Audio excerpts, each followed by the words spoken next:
અરવલ્લી જિલ્લાના માલપુર તાલુકાના ફાંસારેલ ગામ ખાતે મૃત પામેલા લોક રક્ષક દળના ઉમેદવારના સ્મરણાર્થે લાઇબ્રેરી શરૂ કરવાની સમાજના આગેવાનોએ જાહેરાત કરી છે। માલપુર તાલુકાના ફાંસરેલ ગામના યુવાન વિપુલભાઈ ખાંટ પરીક્ષા આપવા માટે જતા હતા ત્યારે અકસ્માત નડતા તેમનું મૃત્યુ નીપજ્યું હતું, જેને કારણે પરિવારમાં આભ તૂટી પડ્યું હતું।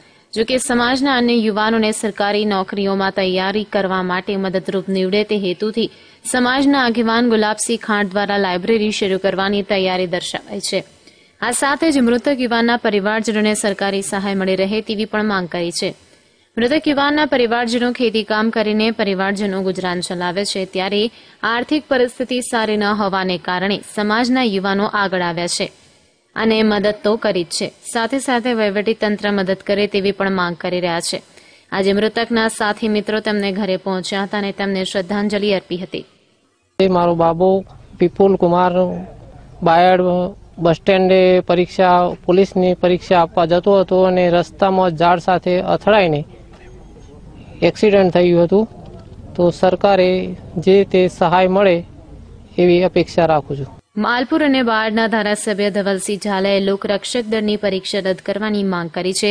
તેમણે કહ્યું છે કે પરીક્ષાનો સમય પણ બદલવાની માંગ કરી છે। અરવલ્લી જિલ્લાના માલપુર તાલુકાના ફાંસરેલા ગામના વિપુલભાઈ ખાંટ નામના યુવક વહેલી સવારે પરીક્ષા આપવા માટે તેમના ગામથી બાયડ જઈ રહ્યા હતા ત્યારે અકસ્માતને કારણે મૃત્યુ નીપજ્યું હતું, જેને લઈને મૃતકને ઘરે કોંગ્રેસના ધારાસભ્ય શ્રદ્ધાંજલિ આપવા માટે પહોંચ્યા હતા। એલઆરડીની પરીક્ષાઓ જે સવારના વહેલી રાખવામાં આવે છે એના કારણે આજે જ્યારે આ વિદ્યાર્થી એક્ઝામ આપવા જઈ રહ્યો હતો વિપુલ, અને મારા મત વિસ્તારનો છે, અને સવારના વહેલા પરીક્ષાના કારણે ઝાડ જોડે અથડાઈને એનું અકસ્માત થયું, બહુ દુઃખનીય વાત છે।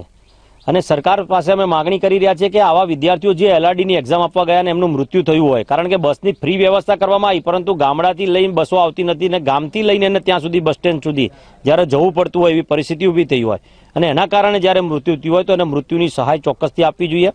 બીજું કે એલઆરડી પરીક્ષાની અંદર જે પ્રમાણે નામ લખીને આ વખતે પરીક્ષા લેવામાં આવી છે એટલે એ શંકા ઉત્પન્ન થાય તેવું છે, કારણ કે ક્યારે આટલા ઇતિહાસમાં જ્યારે 10મા 12મા ધોરણના વિદ્યાર્થીઓની ઉપર જો બારકોડ સ્ટીકર લગાડવામાં આવતા હોય તો આ તો ભવિષ્યના કહેવાય કે પરીક્ષા એક્ઝામને ગવર્મેન્ટ જોબ છે અને એની અંદર બારકોડ સ્ટીકર નથી લગાય એટલે એમાં ચોક્કસથી શંકા વ્યક્ત થાય એવી છે કે ભારતીય જનતા પાર્ટીના ક્યાંક ને ક્યાંક મળતિયાઓને સીધી નોકરી મળે અને ગરીબ વ્યક્તિઓને નોકરી ના મળે એવું ક્યાંક બની રહ્યું છે, અને એ પણ અમારી માંગ છે। અને આ વિદ્યાર્થીએ જે રીતના એમનું મૃત્યુ થયું છે એ પ્રમાણે સરકારે એના માટે સહાય જાહેર કરવી જોઈએ।